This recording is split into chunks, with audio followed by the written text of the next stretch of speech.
आगे आगे। हाँ देखिएगा, जिस सड़क की मैं बात कर रहा था थोड़ी देर पहले कि सड़क कम और गड्ढे ज़्यादा हैं और विकास की बात हम करते हैं। चुनाव भी नज़दीक है, उपचुनाव होने केदारनाथ में तमाम चीज़ें होती हुई नज़र आई, मगर आज सुनती हुई ये चीज़ें सामने आ रही हैं कि आज दारू भी बांटी गई है बहुत लोगों को। कुछ लोग हैं भी यहाँ पे गिरे हुए, कुछ जा रहे हैं दारू लेकर। अब ये समझिएगा, किसी पार्टी का नाम नहीं लूंगा, मगर पार्टी की व्यवस्थाएं, सुरक्षाएं और तमाम चीजें आप इन गड्ढों से अंदाजा लगा सकते हैं। यहीं पे नहीं, पूरे चढ़ाई जो यहाँ से ऊपर तक जाएगी, उस हर जगह पे बड़े बड़े गड्ढे, प्यारे प्यारे गड्ढे आपको देखने को मिलेंगे। और ये वही गड्ढा है जहाँ हमारे उत्तराखंड का युवा का रोजगार जा रहा है, जहाँ हमारे उत्तराखंड के युवाओं की शिक्षा, जहाँ हमारे उत्तराखंड के युवाओं के अगर कोई स्वरोजगार करना चाह रहा है, उनके गाड़ी के पहिए घिसते हैं, उनकी किस्तें नहीं जाती हैं। ये वही गड्ढे हैं, क्योंकि ये गड्ढे आसमान पे नहीं हो सकते, क्योंकि वहां तो हेलीकॉप्टर चलता है और अक्सर हर कोई नेता ऊपर से होकर चला जाता है और उनको ये गड्ढे नहीं दिखते हैं। क्यों? क्योंकि यहाँ नीचे आने का मिलता ही नहीं है। कुछ देर पहले अभी मैंने एक भाई की बात सुनी थी, वो कह रहे थे कि यात्रा के समय पर, भाई साहब नमस्कार, कैसे हैं आप? बस बढ़िया है बस सब। क्या कहेंगे इस पूरे विकास पद्धति को जो आपके अगस्त मुनि में चल रही है? भाई साहब विकास के लिए क्या कहें हम, खुद हमारी विधायिका जो थी यहीं की थी, इसी मतलब अगस्तमुनि क्षेत्र की थी, उसे इतनी शुद्ध नहीं है कि हमारे क्या हाल हो रहे हैं। न कि वो ये कहती है धामी को कि कैची धाम खोल, कैची धाम कहाँ हुआ ये? आज तक गढ़वाल में 4 धाम हुआ करते थे भाई साहब, इस बार 5 धाम हो गए।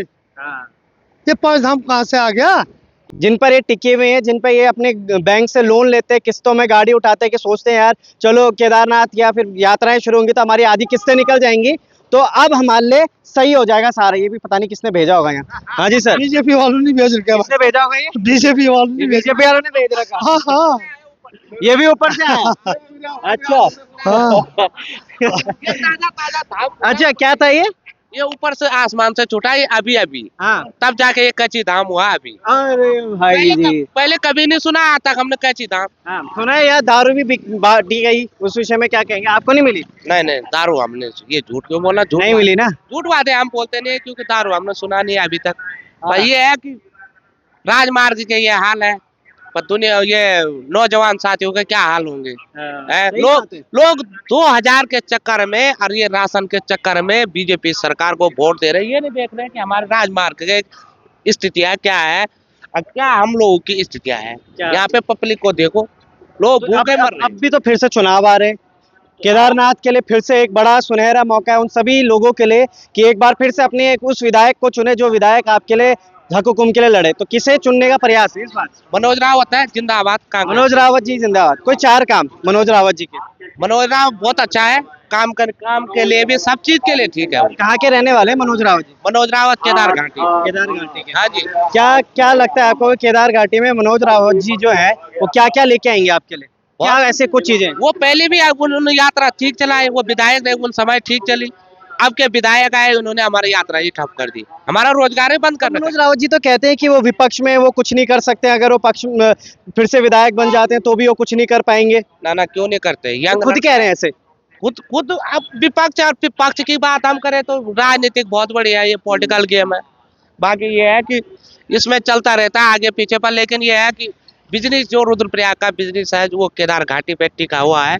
अब बाकी अन्यथा लोग बोलते रहते हैं, पर लेकिन ये है कि 4 धाम यात्रा से हमारा रोजगार चलता है। 4 धाम यात्रा से रोजगार चलता है, बहुत सही है।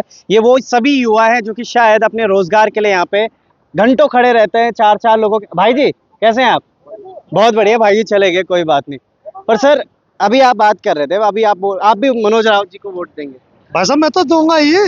हम बीजेपी के कट्टर वोटर्स थे, इस बार हम बीजेपी को वोट नहीं देते। नहीं देते ना, नहीं देंगे ना भाई, क्यों दे? पर मनोज रावत जी तो कहते हैं, खुद ही कई बार कहा है उन्होंने कि मैं विपक्ष में हूँ, मेरे से कुछ काम नहीं हो पाएगा। आता है वो बंदा, आता है वो, अगर कोई उसको बुलाए ना मनोज रावत को, आता है वो। बीजेपी आई है, बीजेपी ने काम नहीं किया, मनोज रावत आएंगे, वो कह रही है कि मैं काम नहीं कर सकता हूँ। क्यों नहीं कर सकता? वो ऐसा खुद कह रहे हैं। करेगा भाई सब, वो करेंगे वो। अच्छा, आपके 5 ऐसे के साथ कहते हैं हम, 5 ऐसे ना ही वो जो है केदारनाथ धाम को जो है कैसे धाम को मुड़वाएगा। अच्छा हाँ, नहीं मुड़वाएगा, ये भी ध्यान दे देना। अगर कांग्रेस आती है भाई साहब तो अगले साल कोई वो नहीं होगा वहाँ नीचे से कि कैची धाम जाओ, यहाँ के लिए वो खोलो, ठीक है। बिल्कुल सही बात बोली उन्होंने, और शायद क्या कुछ इस बार के चुनाव में बदलाव होता है, क्योंकि लोग जो हैं बदलाव की घंटी को सुन चुके हैं। वो बहुत सारे, बहुत बहुत धन्यवाद सर आप सभी का जुड़े रहने के लिए, बहुत बहुत धन्यवाद। और देखिएगा ये है बदलाव की कुछ सीमाएं जो कि लांघनी बहुत ज़्यादा ज़रूरी होती हैं। अगर आपने लांघ दी तो शायद आप वो तख्त पा लेंगे जिस तख्त के लिए आप लगातार यहाँ पे खड़े रहते हैं। आप अपने लिए, अपने हक हुकूम के लिए, अपने बच्चों के लिए, अपनी गाड़ी की किस्तों के लिए, अपनी चीज़ों के लिए, बीमार होते तो भी खड़े हैं, नहीं है तो भी खड़े हैं, घर में कुछ कार्यक्रम है तो भी खड़े, क्योंकि किस्त निकालनी है गाड़ी की। बहुत बहुत धन्यवाद, बने रहिएगा। क्या कुछ होता है उपचुनाव में केदार घाटी के, पल पल की अपडेट्स आपको देते रहेंगे। बहुत बहुत धन्यवाद।